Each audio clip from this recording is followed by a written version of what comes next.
কোরবানিদাতা ব্যক্তি মনের ভুলেও দুইটি কাজ করবেন না। যদি এই দুইটি কাজ আপনি করেন, আপনার কোরবানি আল্লাহর কাছে কবুল হবে না, আল্লাহর কাছে অ্যাকসেপ্টেড হবে না। আমরা লক্ষ লক্ষ টাকা আমাদের ব্যাংকে আমরা রিজার্ভ করে রেখে দেই, সামনে আসছে পবিত্র ঈদুল আজহা। এই ঈদুল আজহায় আল্লাহর সন্তুষ্টির জন্য আমরা কোরবানি করব। আর বিশ্বনবী সাল্লাল্লাহু আলাইহি ওয়াসাল্লাম স্পষ্টভাবে বলে দিয়েছেন, যারা কোরবানি করবে বিকুল্লি শাআনাতিন হাসানা, ওই কোরবানির পশুর প্রত্যেকটা পশুর বিনিময় আল্লাহ তাআলা ওই বান্দার আমল নামে এক একটি করে লিখে দেবেন। সুবহানাল্লাহ। কোরবানি এত তাৎপর্যপূর্ণ ফজিলতপূর্ণ ইবাদত, এটা আমরা সবাই করতে পারি। এই ফজিলতপূর্ণ ইবাদতে আমরা সবাই চাই অংশগ্রহণ করতে, কিন্তু দুইটা ভুল করার কারণে, দুইটা পাপ করার কারণে আপনার কোরবানি আল্লাহর কাছে কবুল হবে না।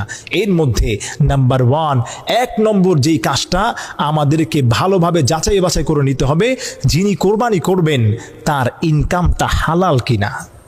একজন কোরবানি দিচ্ছে সমাজে, আজকে দেখা যায় সমাজের মধ্যে পাল্লা লেগে গিয়েছে, প্রতিযোগিতা, কে কার চেয়ে দামি গরু দিয়ে কোরবানি দিবে।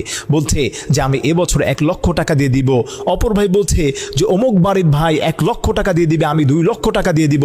এভাবে পাল্লা প্রতিযোগিতা করা হয়, কিন্তু আপনার ইনকাম সোর্সটা কি দেখা যায়, খোঁজ নিলে দেখা যাবে যে একজনেরও ইনকাম সোর্সের মধ্যে হালালের কোনো গন্ধ পাওয়া যায় না, হারাম দিয়ে টয়টুম্বুর হয়ে আছে, মানুষকে দেখানোর জন্য কোরবানি করছে।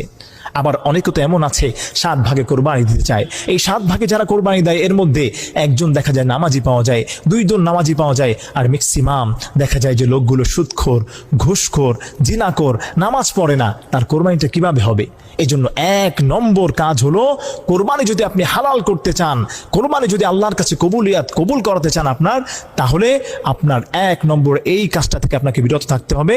আপনার ইনকামের টাকাটা, যেই টাকা দিয়ে আপনি কোরবানির পশু ক্রয় করবেন, ওইটা যাতে করে হালাল হয়, আকলুল হালাল হয়, সেটা যাতে করে পরিপূর্ণ হালাল হয়। আর যদি এটা হালাল হতে পারে, তখনই আপনার কোরবানিটা আল্লাহর কাছে গ্রহণযোগ্য হবে। এরপরে নাম্বার 2, যে ভুলটা করার কারণে আমাদের কোরবানি নষ্ট হয়ে যেতে পারে, আল্লাহ তাআলা আমাদের উপর অসন্তুষ্ট হয়ে যেতে পারেন, নারাজ হয়ে যেতে পারেন, সেই 2 নম্বর কাজ যেটা আমরা সবাই করি, আমরা বুঝি না, আমরা মাসালা হুজুরদের কাছে জিজ্ঞেস করি না। যখন আমরা গরুটাকে যখন আমরা কোরবানি দিব, কোরবানি দেওয়ার জন্য যখন আমরা শোয়াবো, ওই সময় আমরা কি করি, যে দেখা যায় যে অনেক কসাই ভাইরা এমন আছেন যারা পুরো বছরে এই কাজগুলো করেন না। অনেকে দেখা যায় গ্রাম থেকে আসেন, গঞ্জ থেকে আসেন, এসে কোরবানির পশুটাকে এমনভাবে বেঁধে ফেলেন, বেঁধে জমিনের উপর ফেলে রাখেন। 10 মিনিট, 20 মিনিট, 15 মিনিট এভাবে আমরা বেঁধে ফেলে রাখি। আপনি একটু চিন্তা করেন, একজন মানুষকে যদি হাত বেঁধে 10 মিনিট দাঁড় করিয়ে রাখা হয়, তখন তার কি অবস্থা হবে? যদি মুখ বাঁধা হয়, গলা বাঁধা হয়, তখন তার কি অবস্থা হবে? আর একটা পশু, আল্লাহ তাআলা বলে দিয়েছেন এই পশুর উপর তোমরা দয়া করো, আল্লাহ তাআলা স্পষ্ট হয়ে বলে দিয়েছেন। অথচ আমরা কি করছি, ওই কোরবানি যখন পশুটাকে শোয়ানো হয়, হাত পা বাঁধা অবস্থায় 20 মিনিট 30 মিনিট আমরা শুইয়ে রাখছি, এরপরে আমরা প্রস্তুতি নিয়ে তাকে কোরবানি করছি। এটা সম্পূর্ণ হারাম হবে, হালাল হবে না আপনার জন্য। একটা পশুকে আপনি কখনোই এভাবে কষ্ট দিতে পারেন না। আল্লাহ তাআলা আমাদেরকে এই কথার উপর আমল করার তৌফিক দান করেন। আমরা অনেকের থেকে দূরে সরে আছি। 1 নম্বর কাজ হলো, যে কাজটা করার কারণে আপনার কোরবানি আল্লাহর কাছে গ্রহণযোগ্য হবে না, সেটা হচ্ছে আপনি যেই টাকা দিয়ে পশু ক্রয় করবেন, ওটা হালাল হতে হবে। হারাম হলে কখনোই আপনার কোরবানি আল্লাহর কাছে গ্রহণযোগ্য হবে না।